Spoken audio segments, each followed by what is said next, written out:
दोस्तों, आज हम आपको सुनाने जा रहे हैं उस बालक की कथा, जिसका जन्म होते ही सारी सृष्टि आनंद से भर गई थी। वह बालक जिसने अपने मोहक स्वरूप और मधुर मुस्कान से हर किसी को अपना बना लिया। आज की इस कथा में हम जानेंगे कि आखिर भगवान श्री कृष्ण का नाम कृष्ण क्यों और कैसे पड़ा। तो आइए चलते हैं गोकुल की उस पावन धरती पर, जहां पहली बार गुंजे थे नंद के आनंद भयो जय कन्हैया लाल की।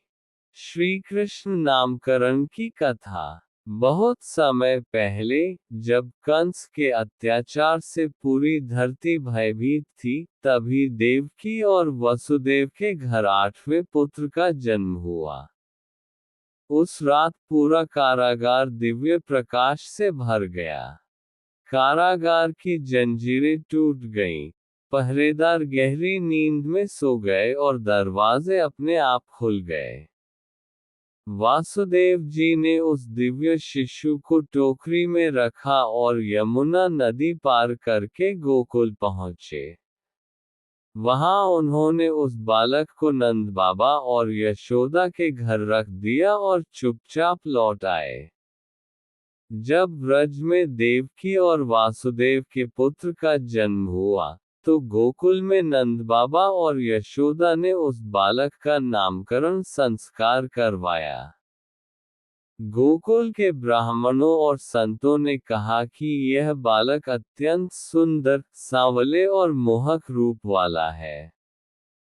सांवला रंग भी संस्कृत में कृष्ण वर्ण कहलाता है। इसलिए उन्होंने उसका नाम रखा कृष्ण। शास्त्रों में महत्व, महाभारत और भगवद गीता में भी कृष्ण शब्द का अर्थ है संपूर्ण ब्रह्मांड को अपनी ओर आकर्षित करने वाला। आचार्य लोग कहते हैं कृष्ण वह है जिसमें कृषि यानी सृष्टि का आधार और अन यानी आनंद समाहित है। गोकुल में नंदोत्सव। जब नंद बाबा के आंगन में बालक का जन्म माना गया तो पूरा गोकुल झूम उठा। बधाई देने के लिए लोग आए, घर घर में मिठाइयाँ बांटी गईं। ढोल नगाड़े बजे और गायों के गले की घंटियां मधुर स्वर में बजने लगी। अब बारी आई नामकरण संस्कार की। नामकरण का दिन। गोकुल के पंडित और विद्वान वैदिक मंत्रों के साथ एकत्र हुए। सबने उस बालक को देखा। उसकी मुस्कान ऐसी थी कि हर कोई मोहित हो जाए। उसका सांवला रंग, बड़ी बड़ी आंखें और मोहक चेहरा देखकर सभी आश्चर्यचकित रह गए। तभी एक ब्राह्मण ने कहा, यह बालक साधारण नहीं है। इसका रंग कृष्णवर्ण सांवला है। सांवला होने पर भी इसमें अपूर्व आकर्षण है। यह बालक सबको अपनी ओर खींच लेगा। इसलिए इसका नाम होना चाहिए कृष्ण। नाम का गूढ़ अर्थ।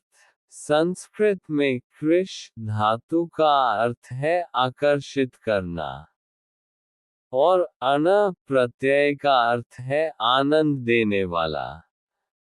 इस प्रकार कृष्ण का अर्थ हुआ जो सभी को अपनी ओर आकर्षित करे और आनंद प्रदान करे।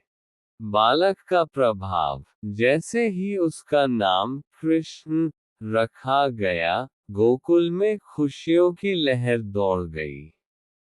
गोपियां गाना गाने लगी, बच्चे नाचने लगे और बुजुर्गों की आंखों में भी खुशी के आंसू छलक आए।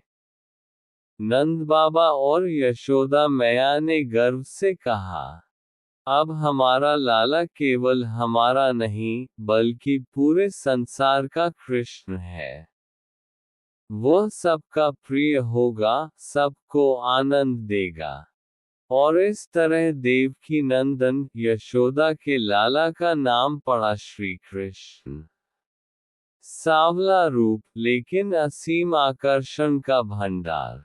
वह जो सबको अपनी ओर खींच लेता है, जो भक्तों को अनंत आनंद देता है।